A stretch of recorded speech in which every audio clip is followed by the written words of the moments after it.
to watch this video. I didn't want them to say, the sheriff told us everything's okay. I wanted to be transparent and allow these men and women who are standing with me and others who couldn't be here today to say, we've seen the video. And I can assure you that there's absolutely no police brutality involved.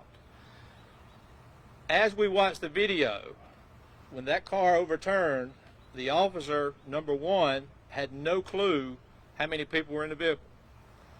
They had no clue why that person was fleeing or running from law enforcement. They had no clue the race of the person inside that vehicle. They had no clue whether it was a male or female in the vehicle. They gave lawful orders for a person to stay where they were, not to flee, and if they chose to flee, that they would release the canine. And that, again, is exactly what happened. And I want to reiterate this part because most of the men and women standing behind me, they've watched the video not once, but multiple times. When the dog made the first bite on the calf, the dog only was on that calf from the time it bit until the handler removed the dog for 5 seconds. That person was told to get on their face, put their hands behind their back. At that point in time, they dropped some contraband and said they couldn't see, and then the handler moved off to the right about 6 feet to position his dog. At that point in time, the person picked that contraband up that was discovered in that package later on. And at that point in time, the suspect fled a second time, and the handler released the dog a second time. Upon the dog making contact with the suspect the second time, the dog stayed on the other calf for no more than 4 seconds. And again, these canines that are utilized, they're trained when they bite to bite you on your calves or to bite you on your arms. And again, as the allegation was made that the person was mauled and tortured by the dog, is absolutely not true. And so with an activist trying to spread disinformation out into our community, trying to create chaos and even fear in folks who are worried that protesters are going to come from outside of Cherokee County and create havoc in our community, as we've seen across the nation, it is important that we meet with our community leaders. And I want to say this publicly, I think the men and women who are standing with me and behind me, this is not our first meeting over 11 years. We have built up a relationship where the men and women, they trust what I say, but as I said earlier, I don't want them to just trust what I say. I want to show them. That way they can go back to their constituents, their congregations, their family, their friends, their circle of influence, and they can say not only what the sheriff told us publicly a week and a half ago now was true, we've got to watch the video and we've seen it ourselves. So again, I think these men and women, and we don't need outside protesters trying to come into Cherokee County and create havoc on something that didn't happen. It did not happen the way it was portrayed. The merits of the lawsuit, we will let it run its course in the courts and let that be determined in our courthouse. And we will, again, let that go where it goes. But I can stand before you as the Chief Law Enforcement Officer of Cherokee County today and tell you that no overuse of the tools that we have in our toolbox was not overused in this case, and there's certainly no police brutality involved. Quite honestly, I'm looking forward to the day that the video can be put out there, because these men and women can tell you the officers displayed a lot of professionalism. Yes. They displayed compassion, and it is furthest from the truth of the allegations that's been made. And so as I met with these pastors and other community leaders on Thursday and Friday, as we got ready to leave, I said, I hope there's several things that you garner from us coming together. Is number one, we're always going to be transparent to our community. I'm not going to stand before the media and announce something and then have to go back 2 weeks, 2 months, or 2 years later and say, oh guys, I'm sorry, we made a mistake, it didn't happen that way. I'm always going to be truthful with you, but more importantly, I'm going to be truthful with the people who support me in our community. Right. And make sure that they have access to their sheriff's office and can see exactly what the men and women are doing as they serve in our citizens here. And so I believe that a lot of the individuals who watched that video on Thursday and Friday, they were able to walk out the door with a sense of pride, knowing that the men and women who are serving here at the sheriff's office are serving with dignity, professionalism, excellence, integrity, honor, and excellence, which is our core values. And I believe wholeheartedly that when this case runs this course through the courts, that everything will come to light. But the most important thing that we take away today for our citizens is no police brutality was involved in this. And if individuals want to protest, they still have a right to assemble and protest. We're certainly not against that. But in this case, we believe people coming here to protest is an invalid response based off of what actually truly happened in this video. Thank you for coming out today. At this time, I'm going to yield the platform to Pastor Michael Bridges at Concord Church. He's also the moderator for the Thickley Mountain Association.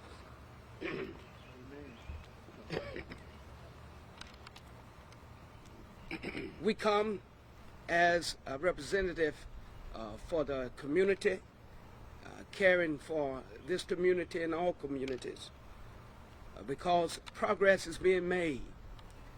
We have come a long way, and we are excited about peace and transparency that is given by the Sheriff's Department and others in this walk of life.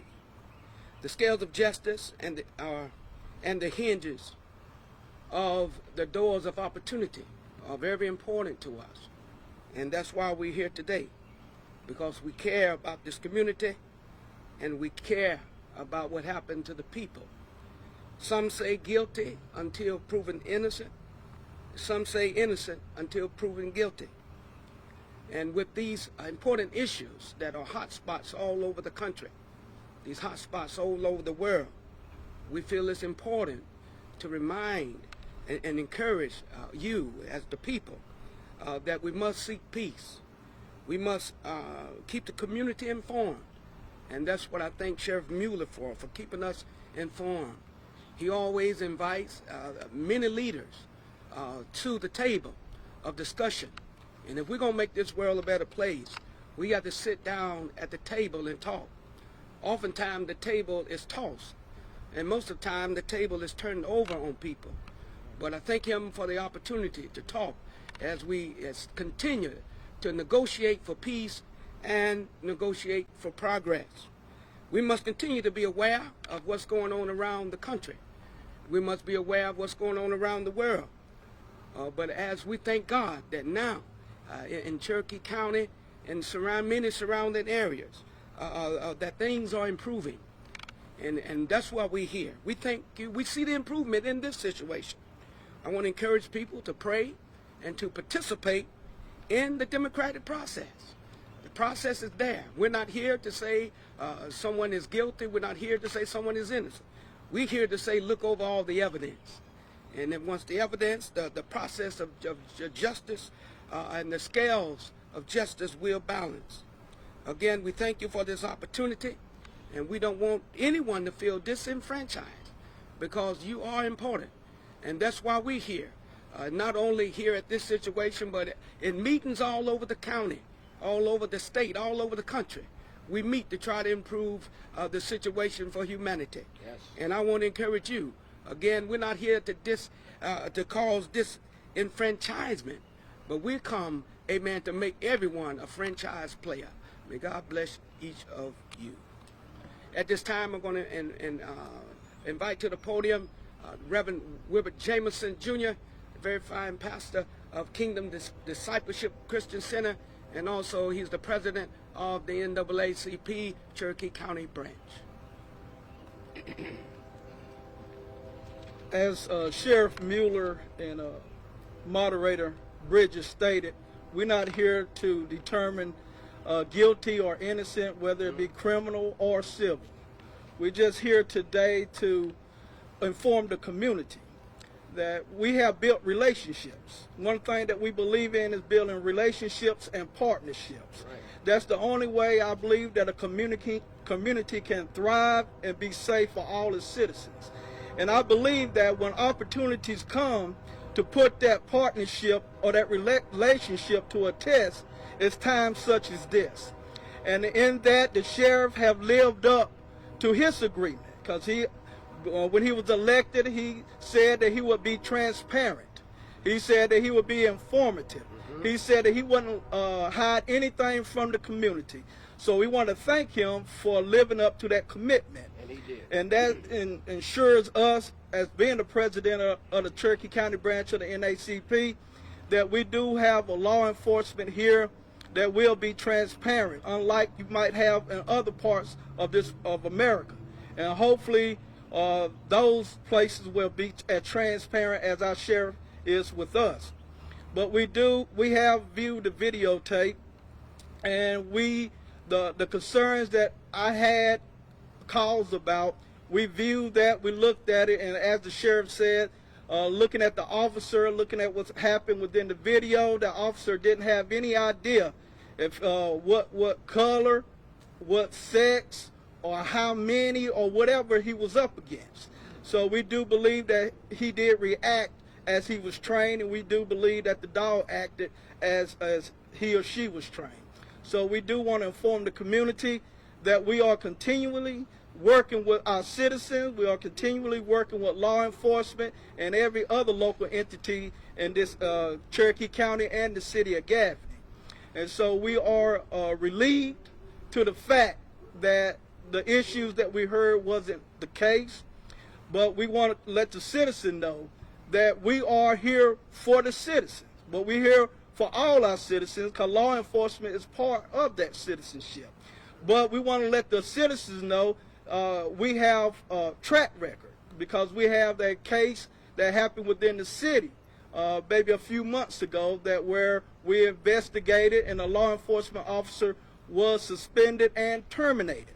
So if there is any wrongdoing, believe that we will investigate that. Believe that we will employ every resource that we have to make sure justice is done.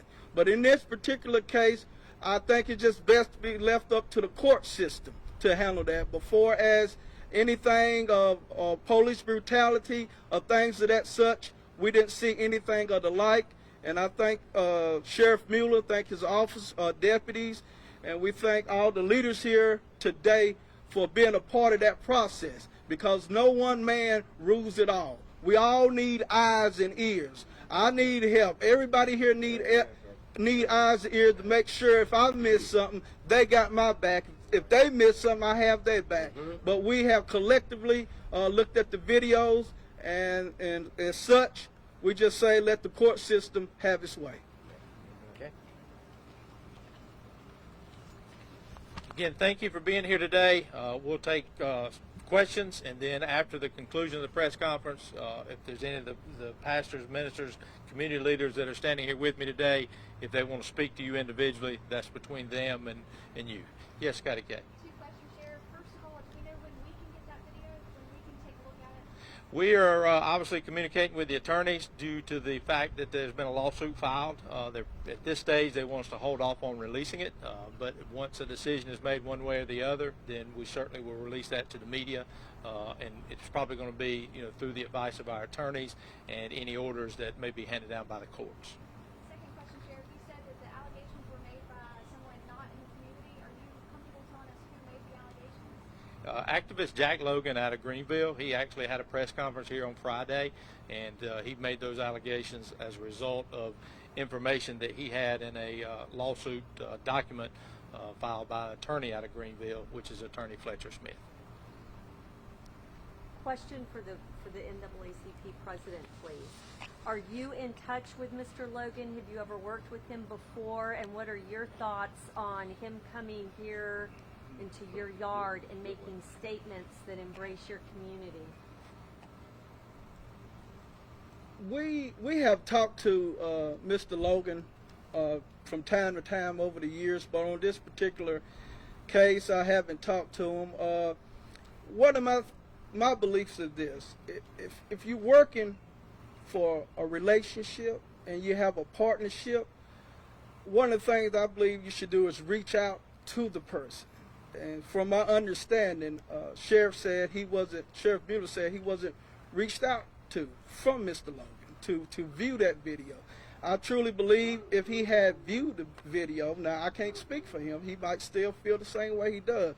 But I do believe that before anybody, such as myself or anyone, before you make any type allegation, you need to investigate as much as possible. And then once you have that investigation, then you bring other eyes and ears on it to make sure you have come to the proper conclusion. That's when you make your voice known to the community. Because one thing that I don't want to happen here or anywhere is that the cry wolf, so to speak. You know, because we have some legitimate cases across America that's very troubling. I mean, that troubles me. And so when you have situations that you haven't fully investigated, and then if you panic the community, then when a situation does come along that will warrant protesting, that'll warrant a press conference, the community, you know, they won't hold your word to the weight that they should. So I say, you know, like I said, I have no comment toward him, but I can comment toward myself. The way we like to do things here, as you see, speaking of all of us, we want to look at the evidence, then use our partnerships and the relationships. And then, you know how in any partnership and relationship, you don't always agree.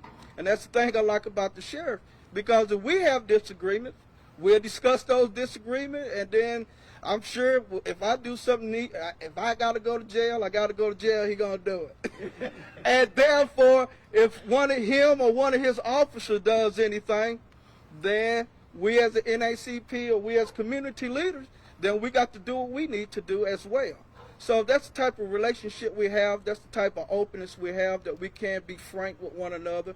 We can be real with one another. So I just say any activist, regardless of where they at, build a relationship with those law enforcement, build a relationship with those governmental agencies, build a relationship with the citizens. That way, when things come about, you can come to the table. And then whatever happens at the table, if you can come to an agreement, you can. But if you can't, then that's when protesting and all those things come about. But that's the way we like to conduct ourselves, and we hope that others will do such or even better. Had he reached out to anybody here in the community prior to having that press conference? Any of y'all? No. Do you know if he's watched the video? Does anyone have an idea? Don't know. He is not. He did not contact me. He did not contact our office. Again, he posted a video that he was contacted by an attorney, and this was shared. All the information or allegations was shared to him by the attorney who's filed the lawsuit, which I say is questionable. But again, Reverend Jameson, thank you for those remarks. And again, we have worked closely. This men and women here over the years has worked with activist Logan. We've done put down the guns, young people events with him in our community. We've handed out gun locks. We've walked together on Floyd Baker Boulevard after shootings. And quite honestly, I was quite hurt that I didn't get a phone call, that I didn't get a text message and saying, "Hey, Sheriff, tell me what happened, and let me hear your side or the officer's side as to what occurred." That never took place in this case. And if he had asked, would you have shown him the video as well? Absolutely. At that time, absolutely I would have. Yes, sir. Yes, Sheriff. Kind of getting towards the front lines of this. There's been a divide between community members and law enforcement officers across the nation, and kind of trying to get to the officers and the people that they interact with. What would be your recommendation, and the rest of you guys, what would be your recommendation to try to mend those bridges? Number one, it starts with relationships. You can't effectively police your community if you don't have a level of trust there. And if you look around the country, you see that. You see that in the protesting, the rioting that's taking place. So number one, it starts with trust. In our community, for the past 11 years, when I started as a sheriff, I didn't know these men and women here personally. I recognize them as maybe a pastor in our community, but I can tell you today that I consider them close friends. I consider them professional acquaintances, because we have worked together, working through good things and bad things, but trying to make a difference in our community, trying to reach the young kids to keep them out of a life of crime. We've all partnered together at different events throughout Cherokee County to create that environment of trust and relationship building. And that's not something you do once a year. This is an ongoing process that you have to do year round. And it doesn't stop after year one. You got to keep repeating it because there's another group of children who are growing up, and there's another age that we need to target each and every year. And so I think that's what agencies should be doing around the country. And number one, I think sheriffs and chiefs of police of America have got to do a better job of just being transparent. You know what? The men and women who serve in law enforcement are not perfect. But when they get it right, we need to make sure we acknowledge they got it right. Right. I tell my men and women here, when you get it right, you don't need me to stand behind you. You got it right. You don't need me. When they get it wrong is where we got to stand behind them and say, they made a mistake. This is what we're going to do to fix it, whether it's a training issue, whether it is disciplinary action needs to be taken, or whether they need to be terminated out of the profession. But that has to be done with transparency, and you have to bring in your community leaders in order for that to happen. Because the way I see things through a law enforcement eyes is not necessarily the way that our citizens see things. So that's why I want this additional perspective in our community, not just for this case, but we've built these relationships up for 11 plus years, and you've got to continue doing that. And I think it's important that law enforcement officers share in our community. You know, these men and women behind me can tell you, they've heard me say this for years now. On an average, law enforcement uses force about 12 to 16 times a year in our community, and that's making 3,500 arrests. But if you go ask a citizen, how often do you think we use force? They'll tell you 200, 300, 500 times, 700 times. The reality of it is the use of force incidents are very small compared to the number of arrests. But how does the citizens know that if the chief law enforcement officer doesn't share it? So that's why I've made that part of my platform, to share that with our community leaders, with our community at different events we attend, whether it's speaking to the Rotary Club or school-age children or senior citizens group. It is incumbent upon law enforcement to share that in their communities. And again, it goes back, number one is trust. For us to be effective, we have to have the trust and support of our community. When you use the term use of force, does that include canine interaction? Yes, ma'am. And I'll tell you a great story. There's one of the pastors standing behind me on Friday. He said, "Sheriff, do you have one of the canines available here today?" I said, "Yes, sir, we do." I said, "Let me see if they're here in the office." I said, "They're out in the field." And so he suggested to bring the canine in and let the canine walk amongst the group. The canine is not a ferocious animal. Did not come in the room and try to bite or attack anybody. In fact, Reverend Jacobson is standing behind me back here. It was his suggestion, but the officer who was working that day actually has 2 twin girls, and they're 3, fixing to be 4. And the question was asked to that officer, do you allow your children to interact with your canine? Absolutely. Every day I go home, they feed my canine. These canines are trained to respond when you're attacking the officer, or if you do not follow lawful orders to stop and not flee from a criminal scene or incident. And that's exactly what happened. So again, actually it was great that he brought that up, something I never thought about. But again, I think it made an impact for the men and women that were here on Friday to see that these dogs are not vicious animals. They're highly trained to do what they do.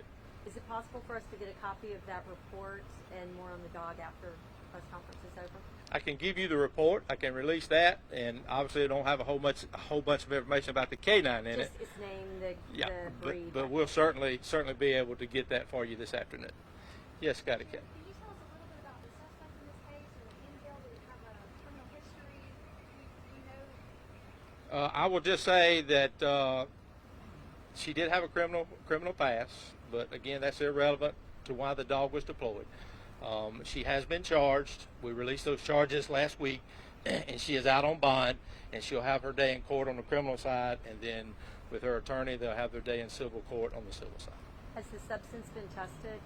The substance has been packaged and prepared to set to SLED, but we do not have the results yet. What do you suspect it is? With SLED, 6 months. No, what do you suspect the substance is? I'm and sorry. What was The quantity? substance is marijuana, and the other substance is meth.